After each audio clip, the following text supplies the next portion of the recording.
के भिंडरा पंचायत के मुखिया प्रत्याशी श्री नरेश विश्वकर्मा जी जो कि इस बार जीत हासिल किए हैं। आइए हम उनसे बात करते हैं इस जीत के बारे में और इस जीत का राज को जानते हैं। सबसे पहले सर आपका जोहार 24/7 न्यूज़ में आपका बहुत बहुत स्वागत है और पहले आपको बधाई हो कि आपने बहुत बढ़िया मतों से आपने जीत हासिल की। इसके पीछे आपका राज और आपका कार्य और लोगों का आशीर्वाद किस तरह रहा वो हम जानना चाहते हैं। बहुत बहुत धन्यवाद प्रिंस।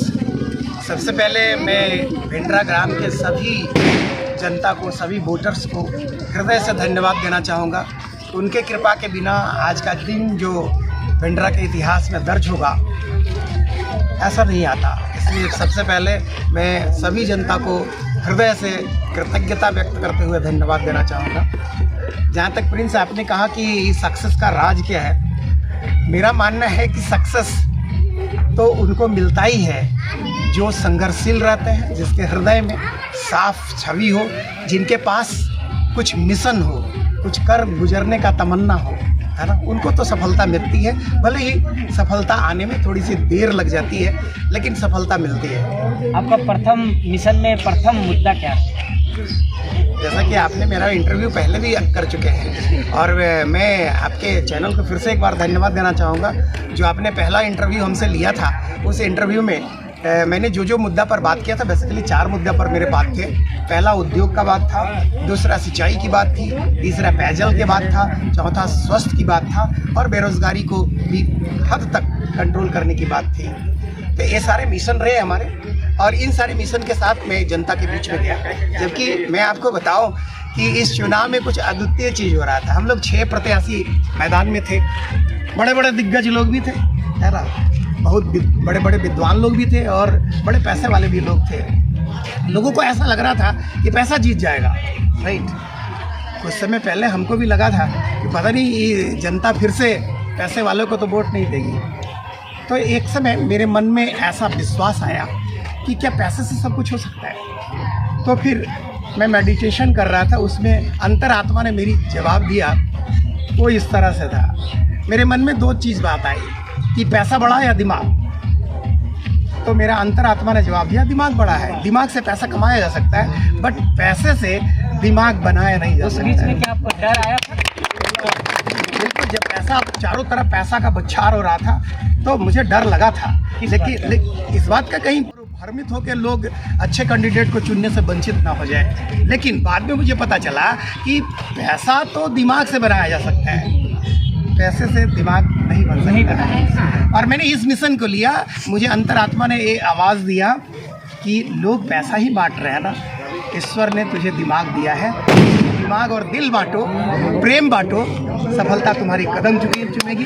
और बहुत सारे लोगों ने अपना पैसा बांटा, लोगों को बरगलाया।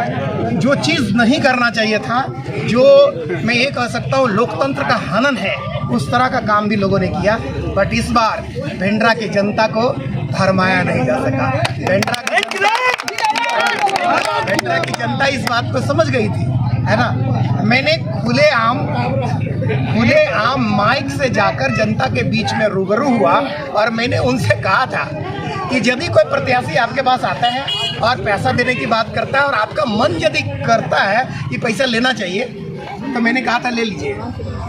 दूसरा चीज़ मैंने कहा था, कोई दारू पिलाता है और आपको पीने का मन करे तो पी लीजिए। दूसरी चीज़ मैंने कहा था कि यदि कोई मुर्गा खिलाता है और आपको खाने का मन करे तो बेहिचक खा लीजिए, राइट। लेकिन रात को इत्मीनान से सोइए, सुबह में जितना खाए पिए हैं टंकी में डाल जाइए, फिर नहाइए धोइए और अगरबत्ती जलाइए और फिर सेव छाप में जाकर मुहर लगा कर आइए। मैंने लोगों से ये भी पूछा था कि आप हमसे एक प्रश्न पूछ सकते हैं कि आप सेव छाप में वोट क्यों मांगते हैं, सेव छाप में वोट देने से क्या होगा। तो मैंने जनता से कहा था कि भाई आपके पास 2 चॉइस है, एक तरफ मजदूर का बेटा आपके साथ खड़ा है, दूसरे तरफ नोट वाले लोग खड़े हैं। अब हम ये देखना चाहते हैं किसे चयन करते हैं। हाँ, मैंने उनसे कहा था कि आप किससे चयन करोगे। मैंने उनसे सवाल पूछा था कि आप पैसा वाले को यदि जिता देंगे तो ये 5 साल बाद जो चुनाव होगा उसमें गरीब गुरबा का बेटा, मैंने पब्लिक के कहा था कि आप लोगों का कोई भी बेटा चुनाव नहीं लड़ सकता, पैसे वाले लोग ही चुनाव लड़ेंगे।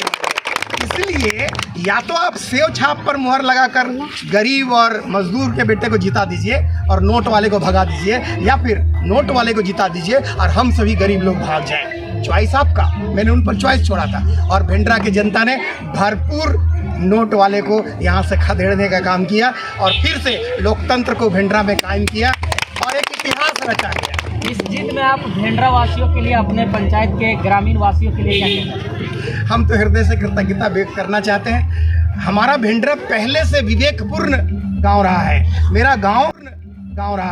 मेरा गांव पूरा नावाडीह प्रखंड और जिला के, बोकारो जिला के कई एक लोगों को नेतृत्व दिया है। ये तो खुशी की बात है कि बादल आ गया था, है ना। थोड़ा सा लग रहा था कि अंधेरा हो गया, जैसे ही बादल छटा लोगों के मन से द्वेष, ईर्ष्या, भ्रम जब टूटा तो फिर से उसने सही व्यक्ति को चुनाव किया और मुझे ऐसा लगता है लोकतंत्र का बहाल हो गया है। अब गरीब गुरबा का बेटा भी मुखिया बन सकता है, सरपंच बन सकता है, वार्ड सदस्य बन सकता है। बहुत बहुत धन्यवाद कि आपने अपना बहुत कीमती समय और बहुमूल्य समय और अच्छी अच्छी बातों को रखे। और हम चाहते भी हैं अपने चैनल के माध्यम से कि आप जो चौमुखी विकास की बात की है अपने पंचायत में, आप वो विकास को अंतिम व्यक्ति तक रखें। और इसी के साथ ये रिपोर्ट आप देख रहे हैं टिंकू कुमार पंडित के साथ। हाँ टिंकू जी, मैं 1 मिनट और इसमें जोड़ना चाहता हूँ कि मैंने पहले स्टेटमेंट में आपसे कहा था कि मैं भिंडरा का चौमुखी विकास करना चाहता हूँ। मैं आज भिंडरा के जनता का शुक्रगुजार व्यक्त करते हुए मैं ये कहना चाहता हूँ कि मैंने जो चौमुखी विकास का जो मैंने बातें की हैं 100% मैं उससे आज से ही कार्यरत रहूँगा। मैं जनता से अपील करना चाहूँगा कि आपको यदि चौमुखी विकास चाहिए तो हमारे साथ कंधे से कंधे मिलाकर चाहिए। सफलता, विकास कहीं दूर नहीं होता, एक एक चीज़ भिंडरा खींच के लाएगा। और जनता को फिर से बहुत बहुत धन्यवाद और प्लीज जी आपको भी बहुत, चलिए इस चैनल को भी धन्यवाद। Thank you very much.